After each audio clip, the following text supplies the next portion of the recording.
в будущем, лет 35, может, в PUBG попробовать. Мы пиво попили. Я не знаю, можно это говорить или нет, судья. Не, мы не такие. Всем привет, друзья! Я нахожусь возле стадиона футбольного клуба «Локомотив», и я приехала сюда не просто так. Ведь именно за этот футбольный клуб болеет Антон Тони Блэк Колесников. И сегодня мы проведем один день с ним.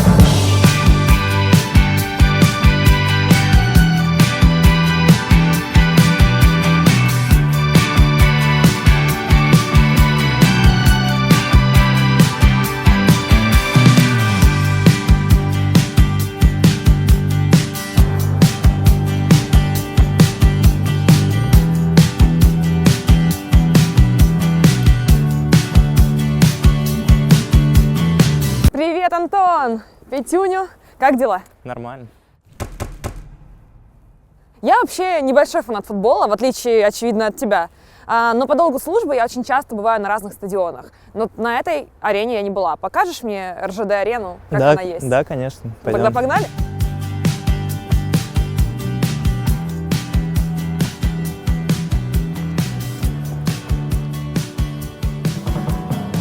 Как давно ты увлекаешься футболом? Расскажи, с чего все начиналось? Начиналось, наверное, все со школьных времен. Я играл с друзьями после школы, ну и в школе. То есть у вас уже тогда была какая-то команда? Или Не, просто не было во команды, дворе? просто с друзьями собирались во дворе, играли в футбол между собой. И как-то так постепенно начал увлекаться. Я был маленький. И шустрый. И шустрый. Я всегда играл с ребятами повзрослее. И пользовался, играл так более-менее нормально и пользовался. Когда все перешло немножко дальше, когда ты первый раз попал на стадион, на настоящий футбольный матч? На стадион я попал первый раз в 2002 году, меня привел отец, и мы с ним пошли на южную трибуну, потому что, наверное, я не знаю, почему мы именно на южную пошли, наверное, потому что билеты были самые дешевые. Ты помнишь, что это был за матч? Кто играл? Если я не ошибаюсь, то это был матч с Шинником. Я помню такой момент смешной, все скандировали, я не знаю, можно это говорить или нет, судья. Я у папы спрашиваю: папа, мне можно? Что папа ответил? Он говорит: ну да. Правильно. Вот, воспитание настоящего фаната. Хорошо, давай ты мне покажешь эту южную трибуну, мы пройдем в середину стадиона и окунемся в эту атмосферу. Пойдем.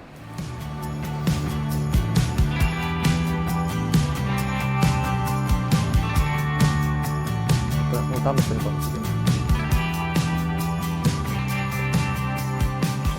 Спасибо. Сядем, давай. Ну вот мы пришли на ту самую южную трибуну, где ты первый раз посетил футбольный матч. Как часто ты вообще бываешь на стадионе и на этом в том числе? Ну, вообще, по возможности, если нету тренировок и у нас выходной, то мы с Александром Лемешем ходим, стараемся не пропускать. Александр Лемешев – это менеджер вашей команды. Да, для тех, кто не знает из ваших фанатов. А бывало такое, что ты специально отменял тренировку, ну, в смысле, с Вегой, ради того, чтобы попасть на какой-то супер крутой матч? Нет, такого не было. Даже чемпионский матч, ну, как Локомотив в том году взял чемпионство, и была игра с Зенитом. Вот, и из-за того, что у нас были отборочные на DreamHack, мы играли Open Qual, из-за этого пришлось мне этот матч пропустить. То есть все-таки киберспорт это для тебя важнее, чем... Я не могу, это, считай, работа, я не могу. Тем более, была бы, может быть, какая-нибудь обычная тренировка, я бы мог отпроситься, но у нас там отборочные были, и я пропустил, можно сказать, чемпионский матч. Ты смотрел его потом в повторе? Да, смотрел, и... Но эмоции были уже, наверное, не те. На эмоции уже были не те, да, но меня ребята ждали, у нас была игра, и ребята ждали, пока матч закончится, потому что я сказал, я не начну, пока в финале свисток не просвистит. А расскажи мне, как ты отмечал победу Локомотива? Отмечал? Да. Или, в принципе, она прошла как-то, победили, молодцы. Мы пиво попили. Хорошо, когда вы с Вегой... Если бы я был бы на матче, может быть, я бы по-другому отмечал, я бы зарядился теми Пил эмоциями. бы уже не пиво. Да, но так получилось, что я не смог посетить этот матч. С Вегой, когда вы побеждаете на турнирах или добиваетесь хорошего результата, призовых мест, вы как-то отмечаете с ребятами? Что проходит вот после того, как закончился матч, и вы возвращаетесь в гостиницу? Ну, смотря, если мы выигрываем. Ну да. Например, после Старладера мы все дружно отправились на автопати, вот, и отдыхали. Ну, то есть, знаешь, там есть некоторые команды, когда вы занимали первые места, есть некоторые команды, которые на автопате из этих кубков просто пьют и очень даже успешно. Вы когда-то такое практиковали? Не, ну я с Вегой не занимал первые места еще. Еще не приходилось. Может быть, все впереди. Все еще впереди, Да. Антон, не расстраивайся. Расскажи мне про свой любимый футбольный клуб и кто, возможно, является твоим любимым футболистом. Мне всегда вот и импонировал Дмитрий Лоськов. Вот. Я просто следил, болел, переживал за команду, но нет такого, что у меня там были какие-то кумиры. Ты помнишь свой сложный момент, когда тебе приходилось переступать через себя, чтобы идти дальше и не бросать вот то, чем ты сейчас занимаешься? Было пару таких моментов. Ну, приведи пример. Ну, после Нави, например, не было, когда я оттуда ушел, не было никаких предложений. Долгое время пришлось там свою команду собирать. Ну и на тот момент и команд в России толком не было. Вот, поэтому пришлось как-то самому. Ты помнишь, как все закончилось, как все начиналось, как проходил твой путь в Нави? Начиналось все нормально. Тренировались, я хорошо себя показал на турнире в Бухаресте, на дримхаке, потом на ESL в Кёльне. Вот, а потом начался какой-то спад. Индивидуальный. Причем не только у меня, у всех. Вроде бы так средне сыграли на Техлапсе в Москве. И потом на первом мажоре. Вот. Но там, не знаю, мне кажется, там течение обстоятельств было такое, что мы играли в ангаре. Зимой холодно было, и там, не знаю, Фнатик против нас играли в перчатках. Но это же очень... Это как бы не оправдание, но все равно. Нет, но это для киберспортсмена, для кайсера тем более, это прям супер важно, чтобы твои руки были теплыми, да, собственно, и разогреты. Да. Ну и у нас не было таких каких-то крутых результатов, вот, и поэтому организация вместе с Зевсом приняли такое решение поменять состав. Как показывает сейчас, может, это было и правильно. Ты был разочарован в тот момент? Ты понимал, почему это произошло, или все-таки была какая-то обида? Обида вначале была какое-то время. Потом я смирился с этим. Вот. Продолжил играть. Кто тебе помог не бросить, а все-таки идти дальше? И тем более собирать свою команду, что всегда, тяжело. Просто очень много времени этому посвятил, и поэтому... Не хотел сдаваться? Да.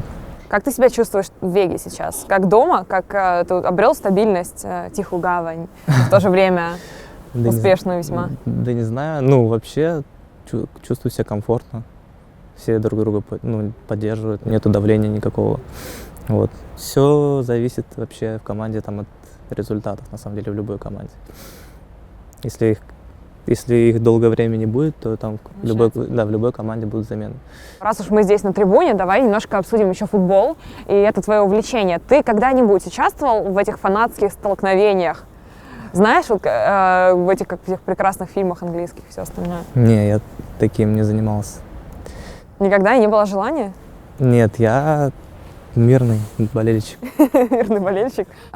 Тут, конечно, приятно, даже несмотря на то, что футболистов нет на поле, но я очень сильно замерзла. Что еще можно посмотреть на РЖД-арене? Можно в музей посмотреть.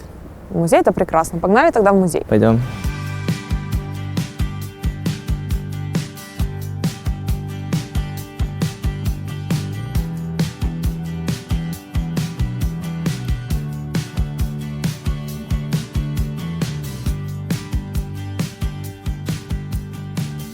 Итак, вот мы и пришли в музей футбольного клуба «Локомотив». Ты здесь был раньше? Я был только там в начале, когда мы ходили на какой-то матч. До туда я не доходил. Наполовину, считай. Что здесь есть интересного вот для футбольного фаната из этих экспонатов? Вся история Локомотива. Да, весьма интересное место, но мы здесь не только для того, чтобы наблюдать за экспонатами. Мы хотим здесь побеседовать и продолжить наш диалог. Давай поговорим о следующем. Функция тренера. Есть такой человек, как Юрий Павлович Семин, который великий тренер «Локомотива». Насколько важна роль тренера конкретно в киберспорте, в CSGO в команде? Вообще важна. И разные команды тренеров по-разному используют. Некоторые тренеры больше тактические команду подковывают, другие, например, там больше работают психологически, например. Как ментор, да? Это определенно. Да. Фирс, какой он человек, какой он наставник для вас? Фирс больше аналитик-психолог. Вот он. То есть он знает подход к каждому и хорошо анализирует соперника, и на лан-турнирах нам это сильно помогает. У вас же есть еще, собственно, капитан прекрасный, да. Дима GR. Расскажи о его функции. Ну вот именно вот как он тренирует команду, как он подходит к процессу, как он готовит вас к матчам. Ну, перед тренировками обычно мы заходим на сервер, он дает какие-то расклады, что-то новое показывает, о чем-то мы там заранее договариваемся, какие-то заготовки. Они как-то работают вдвоем с Фирсом? Да, они хорошо взаимодействуют и дополняют друг друга. Ты знаешь, обычно в футболе у команд мы видим тренеров, которые либо сами бывшие футболисты, ну, люди уже скорее в возрасте, довольно мудрые, да. В CSGO же, вот, допустим, Фирс, он довольно молодой парень. Ну, нет. Сколько ему лет? 30. Это не молодой для тебя? Ну, по-моему, он довольно-таки свеж, скажем так. Как ты думаешь, когда-то придет киберспорт к тому, что, ну и CSGO в частности, к тому, что какой-нибудь Паша Бицепс в свои 45 будет тренировать вот молодых пацанов к игре? Знаешь, такой будет сидеть тоже в пиджаке с галстучком и матюкаться на них, когда они что-то не так делают. Ну, вполне возможно, каждому свое. Ну, может и такое произойти. Ну, ты видишь такое будущее CSGO? Ну да, такие люди, у которых есть какой-то опыт за плечами, которые профессионально этим занимались, должны оставаться в этой сфере и развивать молодое поколение. Кем бы ты себя видел через 10 лет, допустим? Очень банальный вопрос, но тем не менее. Знаешь, некоторые свою карьеру заканчивают где-то в аналитике, как Алексей Хаус. Некоторые становятся, либо свою команду заводят и становятся владельцем этой организации. Как бы ты хотел? Как можно дольше играть, вот там, за 30 аж? Или все-таки уйти в один момент? Ну, по ситуации вообще. Но вообще я хотел бы остаться в этой сфере, но не знаю пока, чем конкретно я бы занимался. Но привлекательно, допустим, как бизнес какая-то идея для тебя? Бизнес? В киберспорт? Не, я бы не вкладывал бы свои деньги в киберспорт. Почему? Почему? Ну, сейчас это риски большие. доходы растут с каждым годом очень большими темпами. Это очень зависит от команды, результатов и медийки команды. Если нет медийки, нету заработка. Как вы развиваете с командой свою медийку? И вообще, ну, обращаете ли вы на это внимание? Ну, стараемся. Вот сейчас записываем интервью. А ты наблюдательно. Тем не менее, часто ли ты что-то пишешь в Твиттере, постишь в Инстаграме? Много ли на тебя подписано твоих фанатов? Немного. Ну, нормально. Думаешь ли ты, что можно что-то изменить? Когда во время турниров, если мы куда-то отправляемся, то почему бы нет? Я что-то пощу, что-то пишу, а когда ты дома сидишь, тренируешься, особо нечего писать. А хайпить? На какой-нибудь, спекулировать какой-нибудь теме? Не. Как-то не очень красиво себя вести для того, чтобы приобрести подписчиков? Это о тебе и о команде Вега? Не-не-не, мы не такие. Никогда бы на такое не пошли? Не, мы не такие. Играешь ли ты в FIFA, PES, что-то вроде того, в киберфутбол? Раз уж ты фанат такого. Фифу поигрываю в свободное время на компе. Хорошо играешь в нее? Нормально. Как ты думаешь, тебе нравится FIFA, потому что ты увлечен классическим футболом, или просто потому что, ну, это прикольная действительно игра? Ну, прикольно поиграть с друзьями, например, против Санька. У вас есть на буткемпе против Санька? Саша твой лучший друг? Да, один из. Ты так говоришь, потому что он сейчас стоит за камерой? У вас есть, может быть, приставка на буткемпе? Как вы расслабляетесь с ребятами? Играете вместе в FIFA? Ну, на какой-то буткемп Паша брал Соньку, но из команды только Саня нормально в FIFA играет. Ты хотел бы когда-нибудь изменить дисциплину? То есть бросить CSGO и перейти в FIFA, в Dota, в LoL, что угодно? Нет. Может быть, какой-нибудь другой шутер, который появится когда-нибудь? Да не. есть- Ну, может быть, если там в будущем, лет 35, может, в PUBG попробовать. Ты думаешь, что 35 лет еще Нет, будет PUBG? я шучу, конечно. Не, вряд ли. Ну, то есть у тебя любовь к CSGO, ну, именно к игре, а не просто к соревновательной части? Ну да. Своей Я работы. потому что это с детства этим занимаюсь, и это мое. При этом? Да. Совершенно случайно, по счастливому совпадению, этот кикер оказался здесь, в музее Локомотива, и у нас есть возможность проверить твой и мой скилл. Ты когда-нибудь играл в настольный футбол? Пару раз было.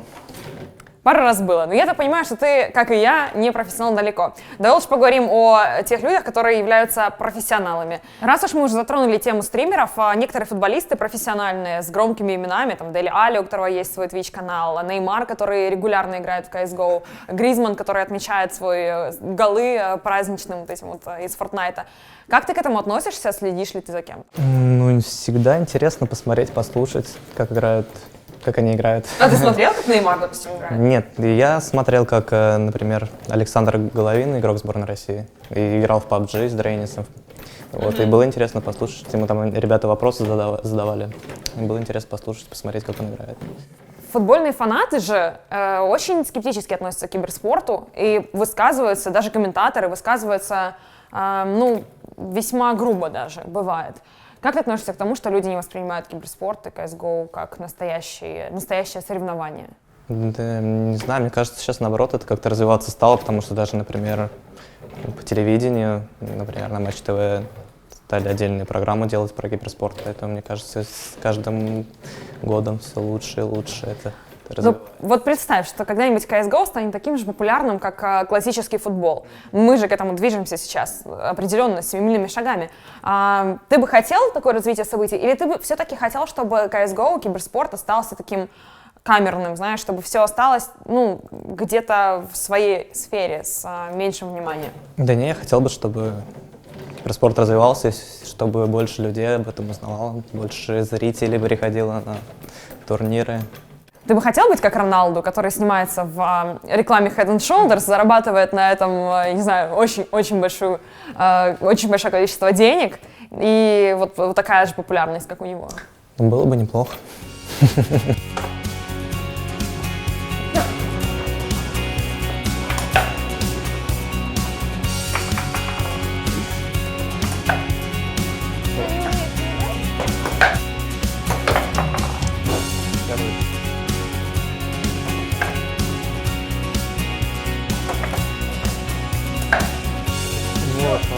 Ты меня за твоих выиграл.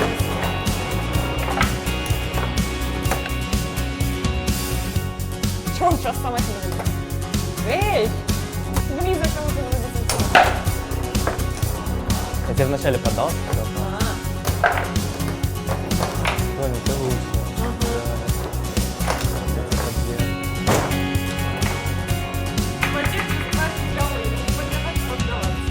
Антон, классический блиц. Я задаю тебе вопрос, ты отвечаешь на него коротко или не коротко, как тебе угодно. Все прекрасно знают, как это работает. Алексей Миранчук или Антон Миранчук? Оба. Нельзя так. Выбери одного. Антон. Почему? Мне в последнее время больше нравится, как он играет. Хорошо, футбол или КС? КС. Ты задумался. Почему ты задумался? Я люблю и КС, и футбол. Футбол для тебя это все-таки хобби, а Counter-Strike это работа, да? То есть КС для тебя не хобби. КС это раньше было хобби. И теперь приятно совмещать. И то, и другое. Это работа мечты, конечно. Побегать по полю или побегать по миражу? По полю. Часто бегаешь? По полю? Нет. Вообще спортом занимаешься? Занимаюсь. В зале часто бегаю. На дорожке просто? Да. А не нравится там, по Москве, знаешь, как сейчас модно, по набережной? От погоды зависит. Это правда. Сейчас лучше не делать это. Победа Локомотива в Лиге чемпионов или победа Веги на мажоре? И то, и другое. Так нельзя, выбери одно. Я так не могу. Как ты можешь даже думать об этом? Конечно же, Локомотив. Вега тогда на мажоре. Насколько для тебя важно победить когда-нибудь на мейджоре? То есть, понятное дело, что это какое-то количество приятных призовых, понятное дело, что это стикеры, но сам трофей тебе интересен? Да, это одна из целей. Некоторые говорят, что если выиграешь мейджор, в принципе, можно заканчивать карьеру. Ты из тех? Да нет. Я так не считаю. Много еще турниров есть помимо мейджора, таких крупных. Хорошо, следующий вопрос. Дима Лоськов или Дима Джиар? Тут быть аккуратен. GR. Даже там Саня стоит. Знаешь ли ты какие-нибудь кричалки, которые фанаты Веги любят использовать? Да. Например? Только Вега, только победа. Я надеюсь, что фанаты придумают что-то еще более оригинальное. И специально для этого мы нашли для них мотивацию. Это именно футболка Веги. Очень прикольная, очень классная. Мне кажется, что для всех коллекционеров, да и для всех фанатов это будет классный подарок. Согласен? Да. Знаешь, какое будет задание для Какое? подписчиков? никогда не угадаешь, придумать самую прикольную и оригинальную кричалку для команды Веги, в поддержку Веги Сквадрон. Написать эту кричалку в комментариях под этим видео, и самый оригинальный, естественно, получит вот эту футболочку. Согласен? Да. Ожидаешь ли ты многого от фанатов? Конечно. Конечно. Спасибо тебе большое за это интервью, за этот прекрасный день. Может быть, ты что-то хотел бы сказать, в принципе, всем, кто смотрит это видео? Болейте за Вегу, нам важна ваша поддержка. Очень важно. Спасибо, что посмотрели это видео. Подписывайтесь на наш YouTube-канал, ставьте лайк, болейте за Вегу.